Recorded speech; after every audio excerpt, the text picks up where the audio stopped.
कौन? चल तो पता करते माजरा क्या है। जी माँ। हम आपको चोर दिखाई देते हैं? ए लड़की, तब से देख रही, इतनी जोर जोर से इनसे क्या बातें कर रही है? पटर पटर बोले जा रही है। हुआ क्या है?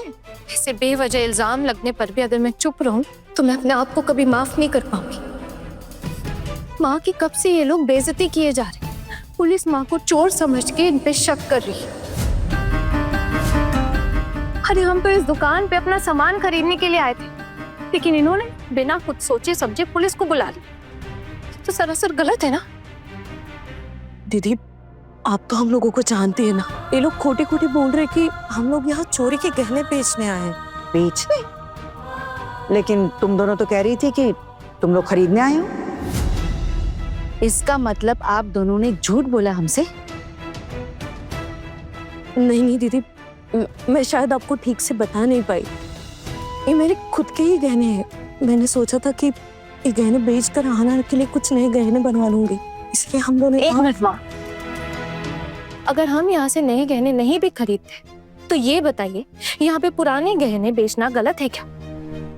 बाहर तो बोर्ड पर बड़े बड़े अक्षरों में साफ साफ लिखा है कि यहाँ पुराने गहने खरीदे जाते हैं। अगर आपको बिल चाहिए था और हमारे पास बिल नहीं था तो हमें बोल देते, हम चले जाते यहाँ से। लेकिन आपने हमें यहाँ पे बिठा के रखा, पुलिस को बुलाया और पुलिस आते ही मुझे और मेरी माँ को बेवजह बेइज्जत करने लगी। इनकी तो उम्र हो चुकी है, इनका ऐसे अपमान करना ठीक है क्या? ये सब सही लगता है आपको? पता है ना मैडम, ये हमारी ड्यूटी है। हम किसी से भी सवाल पूछ सकते हैं, कानून से बढ़कर कुछ नहीं होता है। चलिए, बहुत होगी भाषणबाजी, आप सबूत दिखाइए, ये गहने आपके हैं। नहीं है कोई सबूत हमारे पास। कहाँ से लाएंगे सबूत? ये गहने मेरे खुद के हैं, जो मैं काफी साल पहले खुद पहनती थी। फिर मैंने अपनी बेटी की शादी के लिए इसे संभाल कर रखा। ये गहने ना मुझे मेरे बाबा ने मेरी शादी में दिए थे। मेरे बाबा तो अब इस दुनिया में रहे नहीं, उन्होंने कौन सी दुकान से खरीदे ये भी मुझे पता नहीं। कैसे बिल लाऊं मैं? चलिए मान लीजिए, अगर मैं कोई बिल आपको नहीं दे पाई या फिर कोई सबूत ही नहीं दे पाई, तो क्या ये साबित हो जाएगा कि ये गहने हमारे हैं ही नहीं? कैसे खानदान में शादी करा रही हैं आप अपनी बेटी की भाभी? भिखारियों की सरदार या चोरों की? छी छी छी। हरी हरी भाभी, अभी समय है, सोच लीजिए। कुछ करते हैं ठाकुर जी, समझ नहीं आ रहा है कि क्या करें। अमर दादा,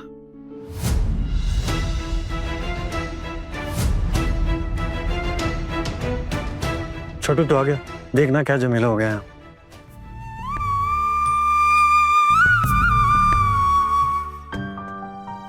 क्या हुआ है?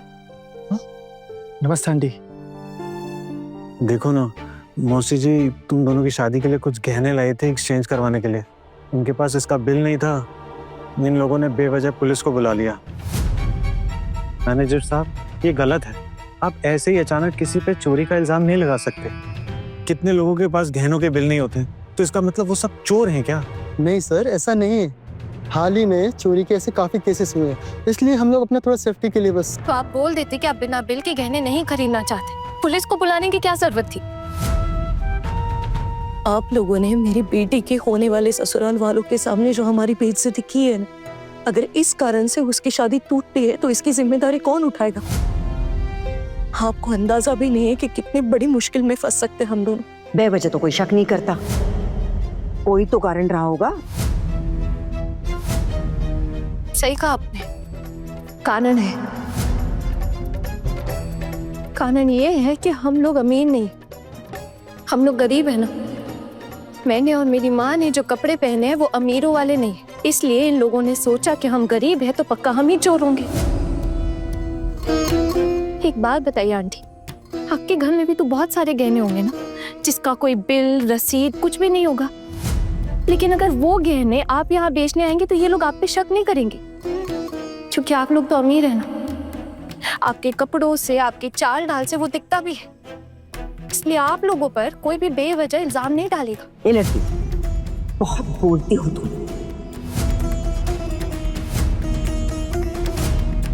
एक मिनट माँ। सर, ये लोग बहुत ही शरीफ लोग हैं, और आप बिना किसी प्रूफ के एलिगेशंस कैसे लगा सकते हैं इन पे? अरे मैंने तो अभी तक कोई एलिगेशन लगाया ही नहीं है। मैनेजर साहब का फोन आया था हमारे पास कि बिना बिल के गहने बेचने आए हैं। हम तो बस पूछताछ करने के लिए आ गए। लेकिन ऐसे कौन से इतने सारे गहने लेकर आई थी मैं? 2 कंगन, एक गले का हार और बस 2 झुमके। इसीलिए तो शक हुआ। बाहर में जाए आपका शक। पहचान की दुकान थी इसीलिए हम लोग यहाँ आए थे। माँ तुम बोलो ना, तुम यहाँ पे किसी को जानती थी ना? यहाँ ना रॉबी दादा करके एक काम करते थे। मैं बहुत पहले हाना के बाबा के साथ इसी दुकान में आया करते थे। हम पास वाले मोहल्ले में ही रहते थे। इसके बाबा के गुजर जाने के बाद हम कहीं और जाके रहने लगे। पहचान की दुकान थी इसीलिए मैं अपनी बेटी को लेकर यहाँ आई थी। लेकिन आप लोगों ने सबके सामने मेरी बेटी का जिस तरह से अपमान किया ना, वो बहुत गलत किया। बताइए मैनेजर बाबू, अब क्या कहेंगे आप? कोई भी अपनी बेटी की शादी के लिए पुराने गहने बेच सकता है ना? और ऐसा जरूरी नहीं है कि उस पुराने गहनों का बिल उनके पास हो। और आहाना एकदम ठीक बोल रही है। मेरी माँ के पास भी पुराने गहनों के बिल हों ऐसा जरूरी नहीं है। अगर मेरी माँ भी बिना बिल के पुराने गहने बेचने आती तो क्या आप उनके लिए भी पुलिस बुलाते? सॉरी सर, हमसे गलतफहमी हो गई। ओके ठीक है, हम चलते हैं।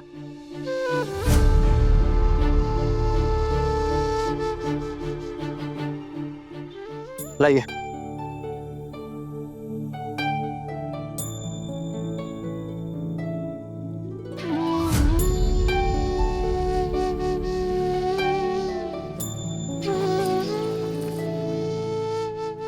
मैनेजर बाबू, आपसे जो गलती हुई है उसकी माफी मांगिए इनसे। छोटू बस, और तरफदारी करने की जरूरत नहीं है इनकी।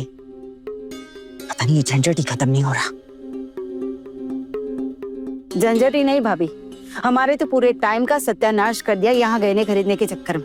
सत्यानाश नहीं, आप लोग का तो भला हुआ है ना। अभी आप ही तो कह रही थी आंटी जी से कि हम लोग चोर है या भिखारी, आप समझ नहीं पा रही। ये बात शायद अब उनके कान में कहनी थी लेकिन मैंने सुन लिया। अब तो आपके समझ में आ गया ना कि हम लोग चोर नहीं है। अब आप लोग समझ लीजिए कि आपको ऐसे घर की बहू अपने घर लानी है या नहीं।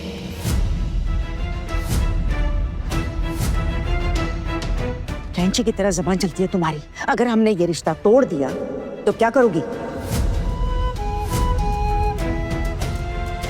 मैंने तो रिश्ता तोड़ने की बात ही नहीं की आंटी जी, वो तो आप लोगों ने की है। पर ठीक है, अगर आप लोगों के मन में शक है ना तो मत कराइए अपने बेटे की शादी मुझसे।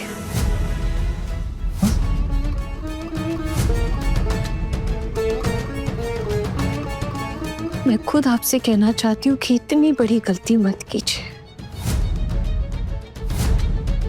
बाकी फैसला आपका है। माँ चलो। एक मिनट मैनेजर बाबू, मैंने आपसे कुछ कहा था। आपकी वजह से इन लोगों को यहाँ बेइज्जत होना पड़ा है, इसीलिए आपको इनसे माफी मांगनी पड़ेगी।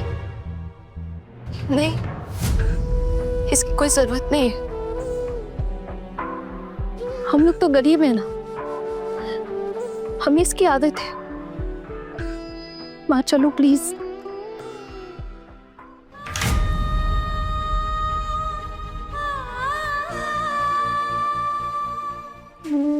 मेरे बच्चे की बातों का बुरा मत मानना दीदी।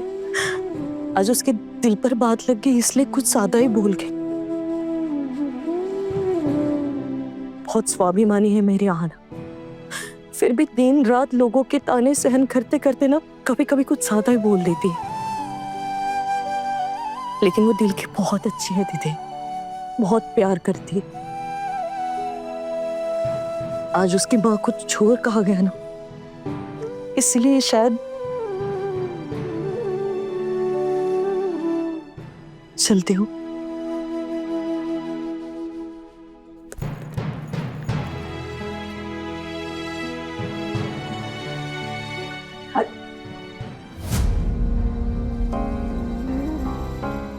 आंटी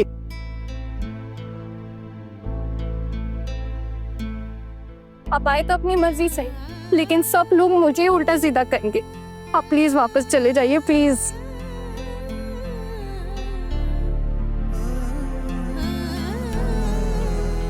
सिलवान, अर्जुन,